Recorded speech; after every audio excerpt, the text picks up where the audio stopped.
Hey everybody, Weem here, and welcome to Dwarf Fortress. Now, there's been a few times in the past, there's been a few videos in the past anyway, where I've kind of opened with I don't really know where to start. This game is pretty big, but I'm just going to dive in, and things don't get much bigger or more complex or daunting, as they say, than Dwarf Fortress. I actually use that term daunting because anytime you read about Dwarf Fortress or watch a video, that seems to be the word that comes up a lot. Daunting. It's really daunting to learn, steep learning curve, that kind of stuff.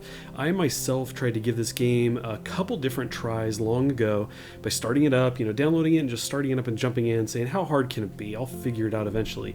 And both, I think it was a good 2 tries I did that. The game crushed me. It just was like, I don't know what's going on. And a large part of that was because typically what we're used to when we think about Dwarf Fortress, when we've never played it before, is ASCII characters. And you can see right here, I've got graphics in this view, this top-down view, and I've got this really cool looking isometric view here on the left. Now, this kind of portrays your world. It's kind of a separate thing from the game, and I've seen this before and always thought, like, I think I could probably play it if I could have some kind of view like that. And while you can't control the game necessarily from here, you can have it follow you around. As I move the right screen here, you can see the left screen follows around. And so I had been thinking recently, especially with our friend Vortak playing a lot of RimWorld on his stream, and I've done RimWorld videos in the past, and Nomoria, and all of these games based on Dwarf Fortress. It's been in the back of my mind that I really need to give this a real legitimate shot. And so what I'm here to tell you is that I've done that, and while I am no pro and I still have a lot to learn, I'm definitely feeling much more confident. And so I just wanted to take this time today just to quickly tell you that I'm playing Dwarf Fortress. I'm really enjoying it, and I just wanted to show you some things here.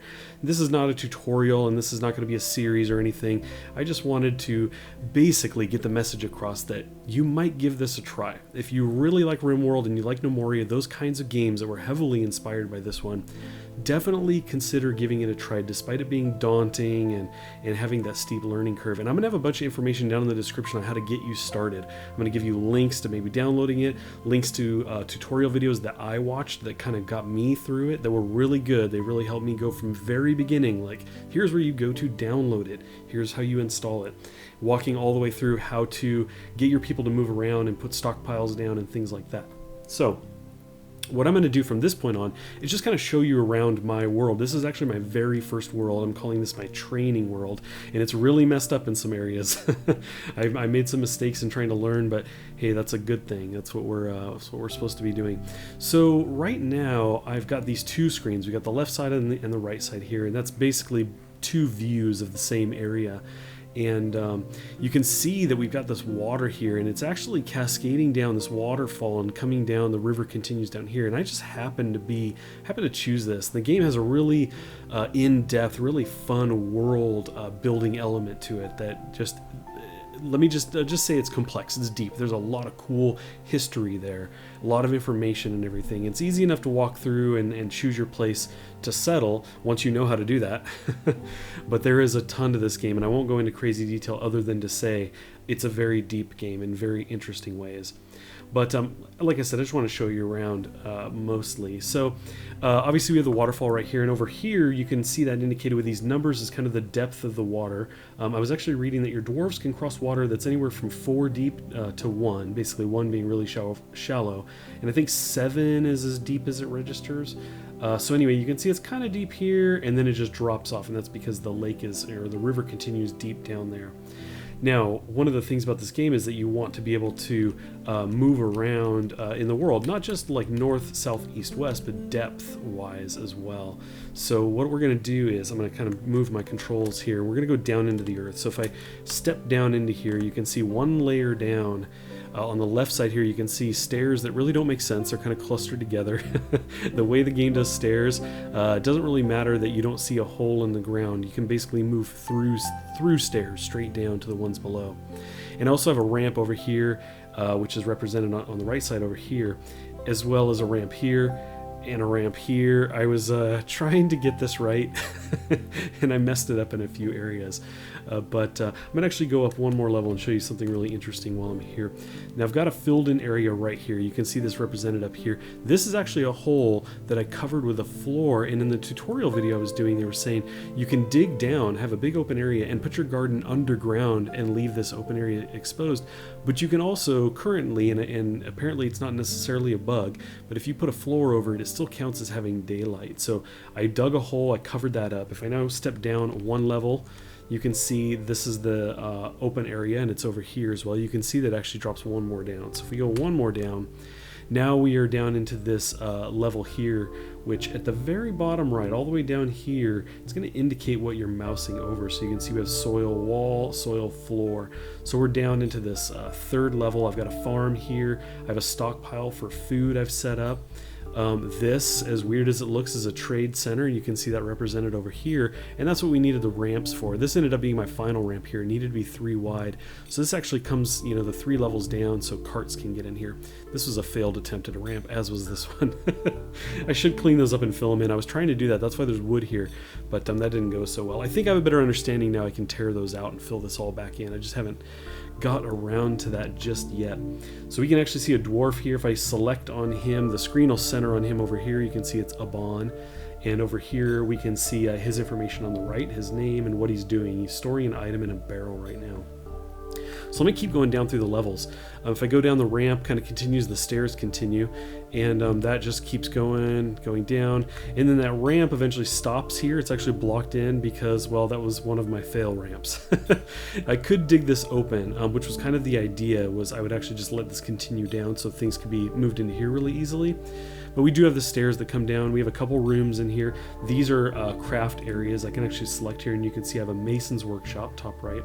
Select the next one, it's Crafts Dwarf's workshop. And down here we have a mechanics workshop. So they can do some of the work here using some of the items that are stockpiled in this. This is kind of my main stockpile area right now. In fact, I designated this area, then I dug this area out, and I wanted to combine these. And to give you an example of another game, this was actually really easy in No Moria. If I set down a stockpile area here, and I think it works this way in RimWorld as well. If later I want to extend this, all I have to do is say add a stockpile. If I select a block inside of that area and then extend out, it will just assume it's part of that same stockpile. Doesn't seem to work the same way here. Maybe it does, and I just haven't figured that out yet. But that's currently what's going on here. So I need to change some things here to allow all of this to kind of spill in. But that's pretty much the extent of my place right now. Now I can continue down.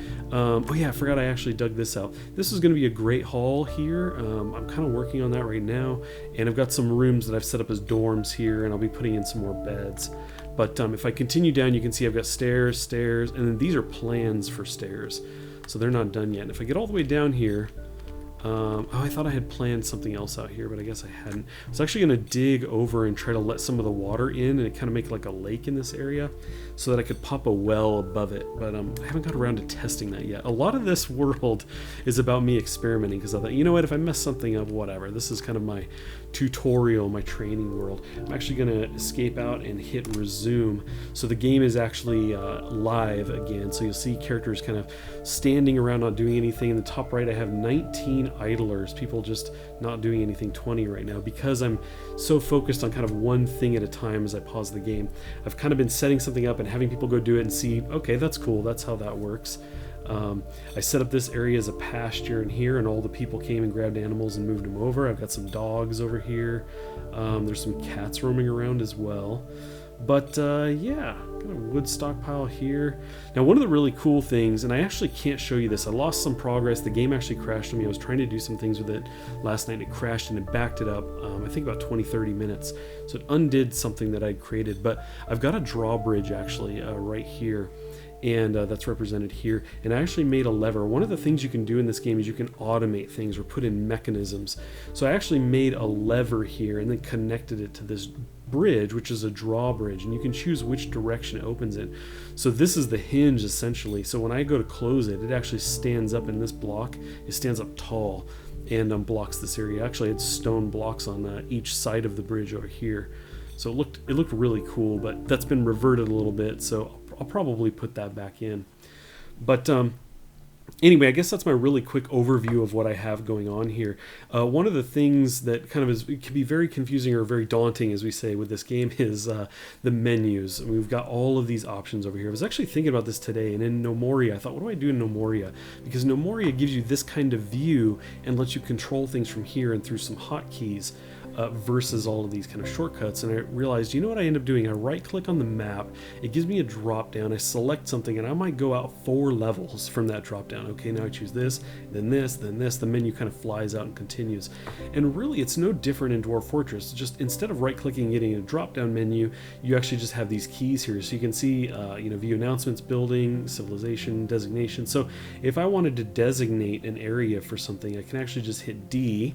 And there's a difference between capital and non. You can see I have a capital H here, which means there's likely a lowercase h command here somewhere.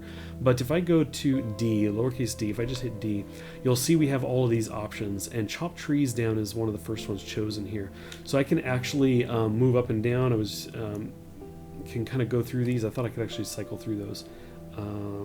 But anyway, I can actually choose, for example, gather plants. I can just hit P, and then I would be able to select an area out here. If I turn my box model on, down here, box model, meaning that I can select one square, then select one in another area, and it will highlight everything in that area. So now you can see these are flashing 3, meaning they will gather these plants in that area, and it's set for a priority of 3 right now. So that's how that works. You can just hit escape and you're back to kind of your main menu. I could actually go to building, I can hit B, and then it shows all the different options that I have here. So if I wanted to make a table, I could hit T, and then I could place a table down somewhere. That would be in order for the dwarves to go make that, so that when I actually hit resume here by hitting spacebar, somebody would actually go make that. Now, one of the things you have in RimWorld that's really nice is you have the big table that lists all of your people, vertically. Then horizontally it lists all the jobs, and then you can kind of flag them on and off. Well, Dwarf Fortress has the same thing in an element called Dwarf Therapist. So let me bring this up, and then I've got to connect it to my game now that the game is on. So check this out. Here are all of the people in my settlement right now. In fact, if I mouse over them, you can see there's a lot of information here about their personality, their likes, their dislikes. You can see what's kind of been going on with them recently, but you can also see their skills. So skills, in the middle of this window, it says Adequate Thresher, and it shows their number here. Now here you can see that some people have been selected to do things. For example, stone detailing, a number of people have been selected to say, hey, do this if that's needed and you don't have anything else kind of going on. In fact, I can actually go to the roles tab, and you can see all these numbers. So this is kind of, their skill level essentially at whatever this is you're looking at. So it's kind of a good way to tell, how good they might be at something. At the very bottom of this window, it says, Aben is a 71.65% fit for this role. I actually have somebody around here that was 100%. I saw it once. I don't remember where it is. I'm not going to scan through this, but anyway, that's kind of how that works. So if you need something done, for example, you said, well, nobody's working on leathering, I probably need to assign somebody. You can actually go in here, select leatherworking, and then see who's the best at it, all the way down to who's the worst. And, for example, I have nobody doing this right now, so I could actually say, well, you know what, Thob is the best leatherworker, so I'm going to go ahead and select that. So he is now activated for that, and then I can simply commit the change. I can either hit that up here, or this also commits that as well. So I do that, and I can minimize it, and that's active in the game now. It's a really cool system. It kind of operates outside of the game. There is ways to do that in the game, but as you just saw that table, imagine walking through the menus to do that. I haven't even tried, but the tutorial videos I watched said, yeah, Dwarf Therapist, this program just makes it a whole lot easier than trying to use the menu commands, even though it's possible. It's just a lot nicer to look at, a lot easier to kind of get an idea for what's going on there. But yeah, I think that's pretty much it. This video really was just me wanting to tell you, hey, I'm playing this game, and if you ever thought about doing it, I really think you should check it out. And not only that, but I'm going to try and help you out by putting down in the description links and some different tips and stuff to hopefully help you get started, point you in the right direction. And I would just say, I was in the same boat. If you felt this was too daunting to get, I had those moments where I thought, you know what, I will never play Dwarf Fortress. It's not going to happen. But again, if you're into games like RimWorld, No Moria, these kinds of games that were heavily inspired by Dwarf Fortress, I really think you should give it a shot. I mean, and if the graphics were a thing, you can see that it doesn't have to be. I've got graphics here, and then obviously I've got this great isometric view. Really cool stuff, very easy to set up, and it's once you get over that learning curve, which the tutorials can really help you with, and you kind of just get the basics, a lot of the other stuff you can just kind of figure out, well, if this is how you set this up, I bet you it's the same for this, and it really is. Very, very easy kind of once you get the hang of where stuff's at. So anyway, like I said, give it a chance. I hope you enjoy it. Please do leave me a like on this video if it's inspired you to maybe check out the game, and let me know in the comments if you're already playing it, what you think of the game, or if you're gonna go ahead and start learning it and you're getting it figured out. Let me know that too in the comments. You can see I'm getting all kinds of messages here, probably some bad things going on, but hey, it's a starter world. I'm just learning. So anyway, I do want to thank you guys for watching. I really appreciate it, and I will catch you next time.